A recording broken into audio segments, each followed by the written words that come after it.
Hurricane Florence left its mark on our backyard, and it was pretty devastating. Lost about 10 trees. But my neighbor had these cypress trees, maybe 80 to 100 feet tall. They were also compromised and taken down. I asked him to give me some of the logs, which the tree trimmer brought over to my house. Here you can see the heartwood.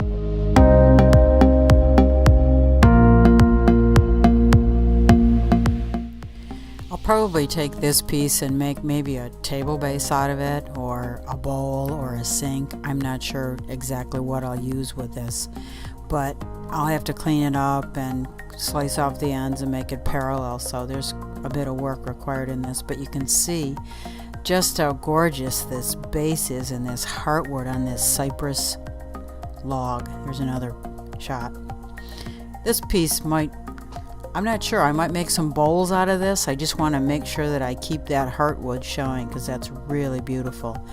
I got about 5 logs, you can see them there. And this is a magnolia tree that I took a log from. I've never worked with magnolia, but I thought I'd give that a try also and see if I could make something interesting out of that. It's predominantly a yellow wood, white, so we'll see. This is the root ball from an upturned oak that fell in my yard also, and I'm gonna let this dry out probably for a couple of years and then power wash it and get rid of all those little spindly roots and see if I can make a tree table base out of this thing. We'll see. If I do, I'll post it. After these logs dry out, in order to cut them for bowls, you have to avoid the pith, which I'm pointing at now. It's in the very center.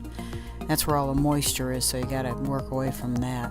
So I'll cut the bowl so I can keep that heartwood. And here's another example where I'm talking about the pith and cutting right down the center of it. And whatever width that is, I cut the same length off of the log, and then I could either do a regular bowl or a live edge bowl. That will be decided later.